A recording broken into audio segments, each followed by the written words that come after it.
Pemirsa, berbagai cara bisa dilakukan untuk menghasilkan produk pertanian secara maksimal meski memiliki lahan dengan luas terbatas.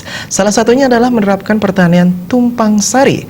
Seperti apa kiat-kiatnya? Mari simak informasi berikut ini.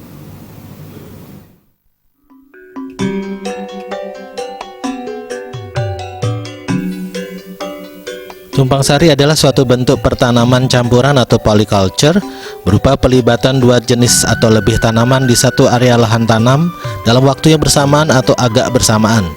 Tumpang sari yang umum dilakukan adalah penanaman dalam waktu yang hampir bersamaan untuk dua jenis tanaman budidaya yang sama. Tujuan dilakukannya polyculture adalah mendapatkan produksi yang tinggi dan maksimal dengan lahan yang ada. Melalui bercocok tanam dengan tumpang sari, tanaman utama akan tetap tumbuh dengan semestinya dan tanaman tumpang sari juga tetap tumbuh tanpa mengganggu tanaman utama. Tips yang perlu dilakukan adalah memilih bibit yang unggul dan menanamnya dengan jarak yang tepat. Dalam melakukan tumpang sari, petani bisa menanam lebih dari 2 atau 3 jenis tanaman dalam satu lahan. Selain itu, perhatikanlah asupan tanaman seperti air dan pupuk. Tips lainnya yakni jangan sampai tanaman kekurangan unsur hara, karena menanam dengan pola tumpang sari memerlukan lebih banyak unsur hara dibandingkan pola tanaman biasa.